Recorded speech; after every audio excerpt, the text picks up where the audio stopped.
Okay, guys, I have something to show you. And it's right around here. Look at this. Announcement of the we're gonna tell you right now.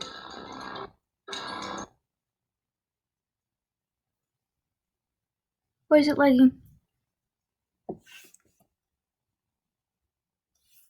Announcement of the we're gonna tell you right now.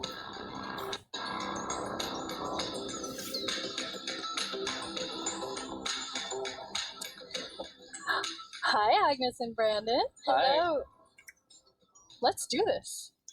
So, okay, the next update is the update that we know that so many of you, and well, so many of us as well, has been wanting I know for it. such a long time. And everyone's gonna be like, the whoa. Caves and Cliffs update. Yeah! We finally got the cave update in Minecraft. We finally got it. It must feel amazing to be able to tell everyone that.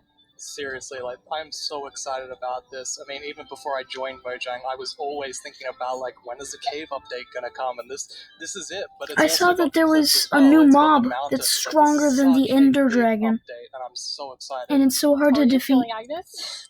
Great, no, it's so good. So we have been working on this update for quite long, and we can't wait to tell everyone.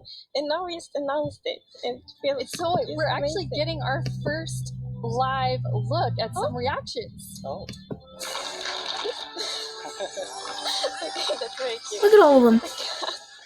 Look at the giant redstone Those golem mobs back there. Very, very exciting. This year, we asked some of our communities to submit questions that we'll answer across the show. This first question definitely feels like something everyone wants to know. Mi pregunta es, ¿por qué se han tardado tanto en actualizar las cuevas? ¿Cuándo llegarán? En verdad que hemos estado pidiendo esto por muchísimo tiempo. Why has it taken so long? Like Brandon, I've been waiting a long time too. Yeah, that's a very good question. So since this update really is the update, we have been dreaming about it for so long, so it felt so important for us to do it right. We don't want to rush it, but now feels the right time. We have spent the time we need to really understand the vision we have for the update, and also to make sure that we understand what the community actually wants. And we've also planned around it to make sure that we really can work together with the community to make this and as epic update as possible. And we have also hired some new amazing developers to the team. And you're one of the amazing developers, Brandon. Yeah, I joined this year in January, and I actually came from the community. I used to do modding for 10 years. One of the first mods I worked on was the Aether, which is a dimension that it's sky islands and stuff. And yeah, I'm just so happy to be here and work on an update this epic. It's so happy to have you. We have another creator question. The guy who made the Aether mod is making the cave update. I'm Pink Diamond Diva, and this is my question. Are you making the caves more advanced for older players so they can mine deep, or are you making them more accessible and easy to navigate for newer players? Such a great question. Neither. Yeah, I mean, with this update, we're making sure that we can have as much variation as possible within the actual caves themselves, but we want to make sure that the old caves are still retained as much as possible to keep that classic feel. Yeah, and we really also looked into to make sure that we have something for everyone, because we have such a huge community, and it's also a very diverse community, and that's such a beautiful thing. So we really want this update to have something for everyone. So actually, we made sure to map all the features in the update to different player styles to really see that we fulfill that goal. That's so cool. And you had such a big thought process on how you decide what you think goes into an update this big. Yeah, we have spent quite a lot of time on just making sure that we have a very good fundament for the update. For example, we did the player style mapping, and we've also worked with design pillars. So the design pillars, they kind of describe the vision of the update. So for example, they help us when we prioritize between different features, and also when we design each specific feature. And we have 3 pillars for this update. And the first one is actually all about the spectacular mountains, the snowy snow, and the mischievous goats. Because at last year's live, the players voted for these features, and we felt it's so important to deliver on that promise. So we actually wanted to have it as a pillar. Yeah, and another pillar that we actually integrated into this was adding strategy to mining. So, of course, Minecraft already has plenty of strategy in mining, but we wanted to see if we could push that just a little bit further and add even more mechanics that make it interesting for players to mine in the caves. Yeah, and the third pillar is to create an underground of marvel for the players. And that pillar is a lot about like adding variation to the underground and like contrast and like inspire players to like craft their own underground adventures and build underground. And one thing we have done to like fulfill this pillar is that we have added new cave biomes, and one of them is the lush caves. Look at that tree. It's got like flowers on it. I want that. I want to put those stuff in my house.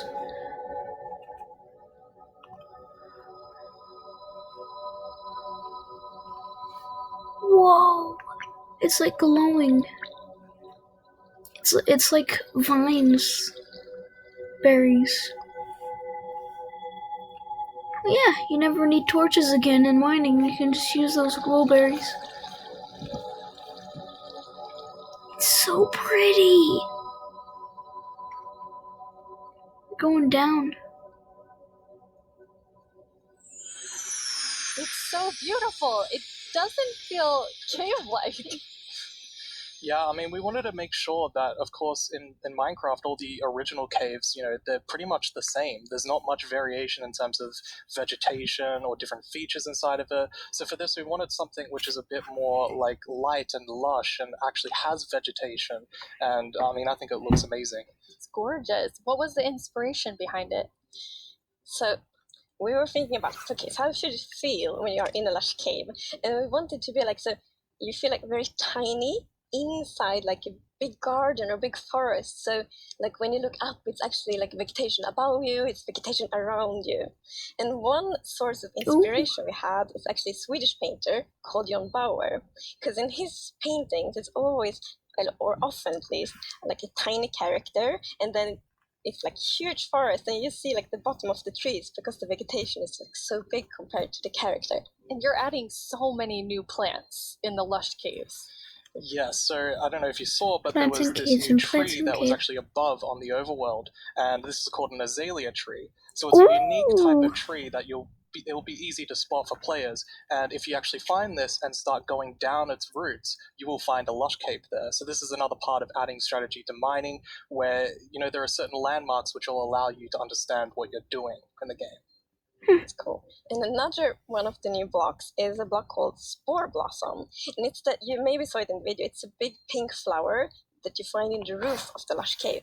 And it will drip particles from that flower, but it will also actually feel like a big volume around it with particles. So it's similar to the particles that we added to the nether biomes in the nether update. But the cool thing here is that you can move the flower if you want to and get these particles anywhere you want in your world. So you can actually be very creative with that. That's so awesome. And I want to get a bunch of the them lush in my caves have house a real to just prank my glow to sister. them from one of the plants. Yes. So there are vines in the lush caves, and they have glow berries on them, and these are actually a light source. You can also pick them and eat them if you want to.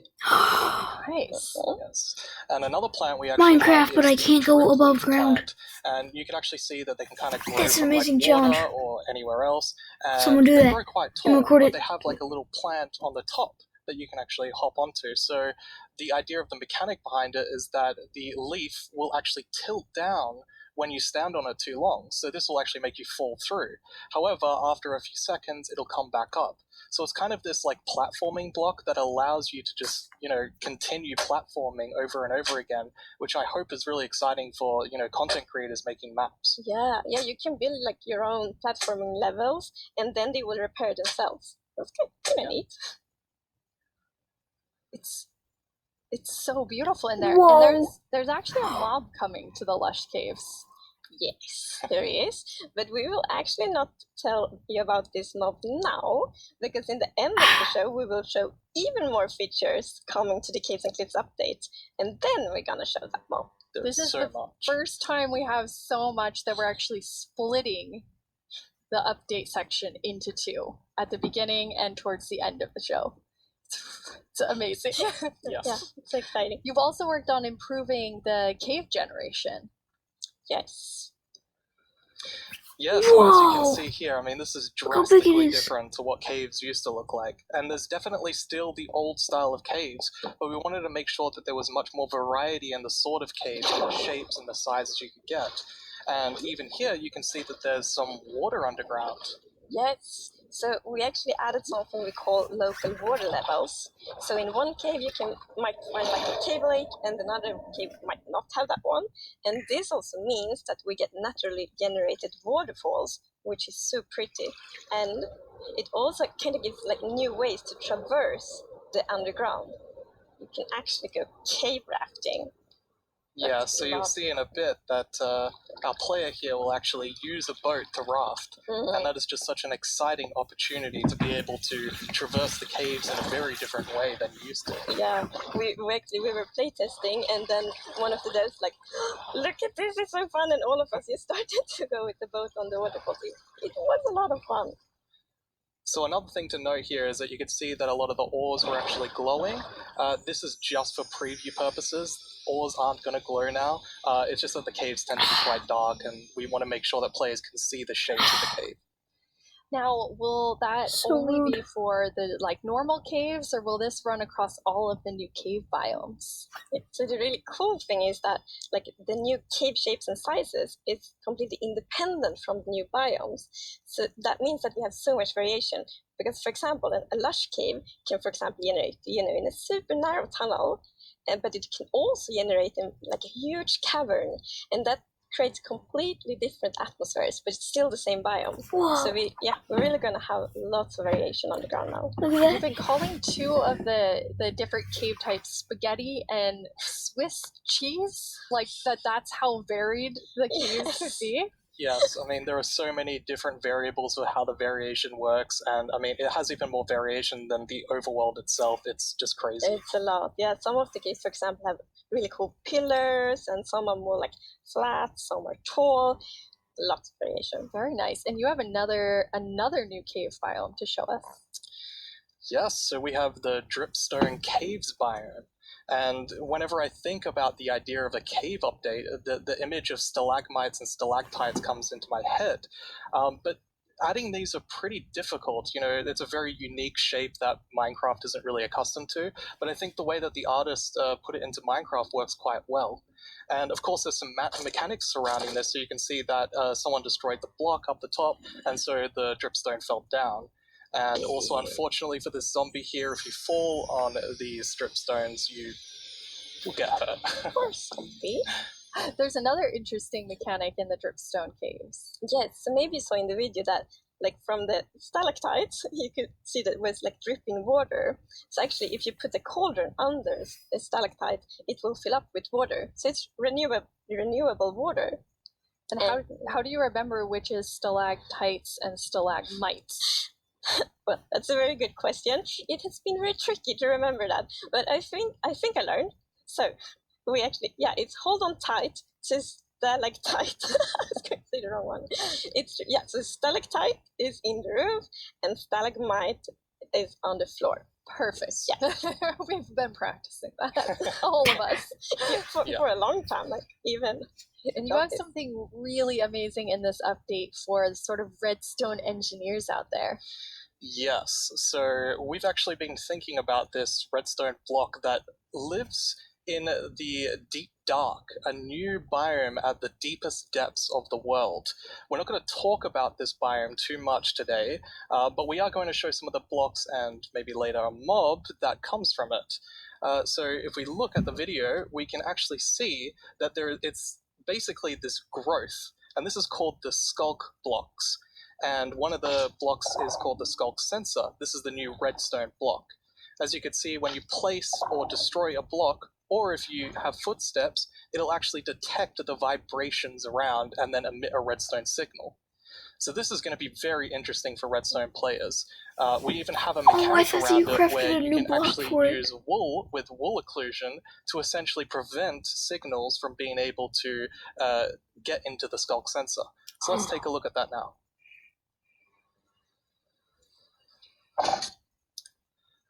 And as you can see here, I walked next to the skulk sensor, and it's actually kind of doing an infinite loop where the piston is causing a vibration, and then it's activating the skulk sensor and going over and over again.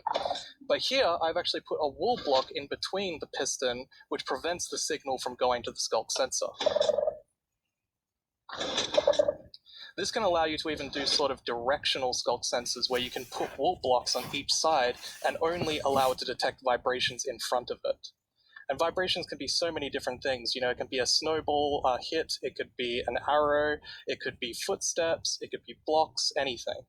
So I've cool. wanted to make internet in Minecraft. Another thing This is it. Well, we had a bit of a happy accident. This is how we'll do it. We realized that we get wireless redstone thanks to the skulk sensor. Yes. So, and we didn't even plan to add it, but then when we started playtesting, we're like, wait, we got wireless redstone, and that's so exciting. And well, you can just build so many cool things with that. It's gonna be exciting to see what the community will build. Yeah, you're really looking for community feedback to make sure this like feels great for everyone. Absolutely. I think because this is such a unique mechanic, we really want to make sure that we get it right. And, you know, we love the Redstone community and we want to make sure that we do it right. So any feedback you have, any ideas, send it to us and we will work with you to make this the best block that it can be. And now we said there's another mob coming later, but I think it's time for a new mob coming to the Caves and Cliffs update. It is, and this is a very scary mob, and it lives in the deepest of the underground, in the deep dark, and this is a very dark place. And the cool thing is that this mob is very well adapted to the environment, so it can't see anything. So it's the first blind mob in Minecraft, and that's very interesting because it gives such interesting mechanics. So instead, it will react to vibrations, just like the skulk sensor block. So, if you aren't very careful when you walk around in the deep dark, you might upset that mob. Yeah, with this mob, we really wanted to make sure that we kind of recaptured that feeling of the first night of Minecraft. And we can often forget that Minecraft can be a pretty scary game. So we wanted to make sure that we kind of go back to that. I mean, caves can be scary, they're dark. And all I'm going to say is that when you go into the deep dark, I want to make sure that you're very quiet and watch closely for the warden.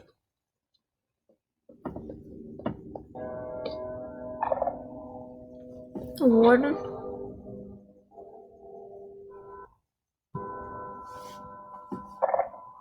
You can see it, vibrates stuff. Place down a torch, and it vibrates. Why doesn't jumping do anything? I feel like jumping and stomping on the floor would create more of a noise than walking. Look at those. What are those? Are those candles? That's so cool.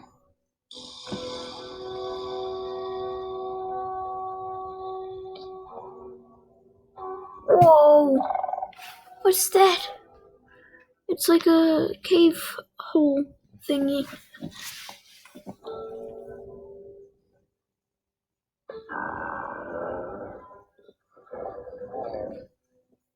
But yeah, you'll see how much damage this thing does. Because I kind of watched it before.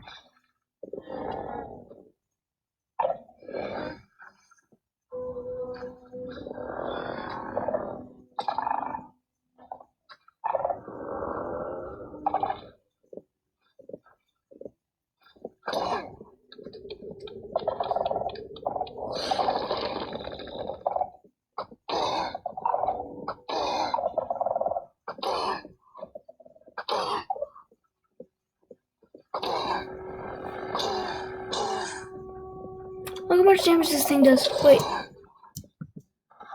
Look at our armor bar. That's full armor. And they're down to 3.5 hearts in one hit. That's stronger than the Ender Dragon. What did we just see?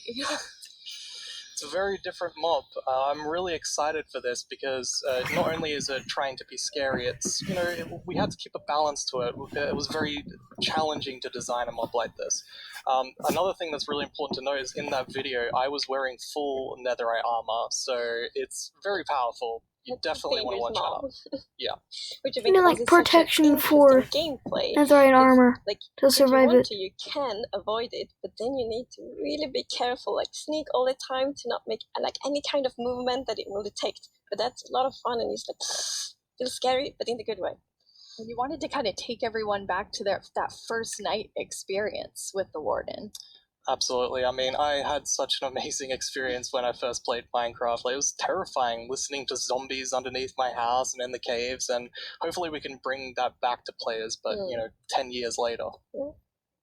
But that will be just amazing because you hear so many lovely first night stories. It's such a big thing, and I mean, I was very fond of my first night in Minecraft, so we hope to give that experience again. But you really balance sort of the look of it. It's like it's almost cute, but also really, really terrifying. How did you decide? We actually worked a lot on how does scariness look in Minecraft? Because we wanted to be very scary, and we didn't want to take away from the scariness, but we felt let's add some derpiness to it. So it's like a mix. So for example, we added the mouth. I love the mouth, and some actually reacted like, oh, it's so cute, which I think it's more scary, but I think we find like the perfect balance. Yeah, absolutely. It really has character. Yes, definitely. Well, So you've spooky. been sitting up here. You just announced it's an spooky. update that everyone has been waiting for, and we actually have some tweets that have come in. Oh, Caves and Cliffs, let's go! Oh, Caves and Cliffs update. okay, that's amazing. So happy to right see. now. So much excitement. Oh, Caves and Cliffs. Yo, cave update! The cave update! It's Everyone's so excited about the cave update, just like we me! really developed this game together with the community, and now Yes. to see that people are so happy, that feels so good. Yeah, honestly, it's such a privilege to work on a game like this and an update like this, and we just love this game and we want to make the best update that we can for everyone. Yeah. Thank you so much, Agnes and Brandon. That was a lot of amazing new things. Don't forget that we have another segment full of even more cave updates later on in the show. Now let's head over to our Minecraft Live correspondent, Boo-Booey. I hear he has a first look at something you all voted into the game last year.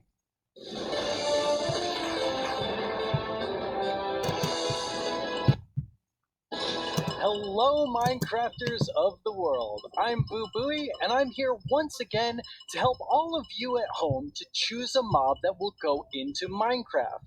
But first, we have a message from... Okay.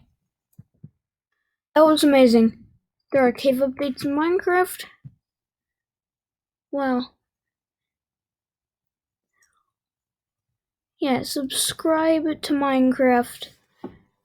And subscribe to me in Minecraft. Promise I'll benefit from it. But yeah, that was like a 20-minute video. This was almost my longest video I've ever recorded. Alright. Thanks you all for watching. Goodbye.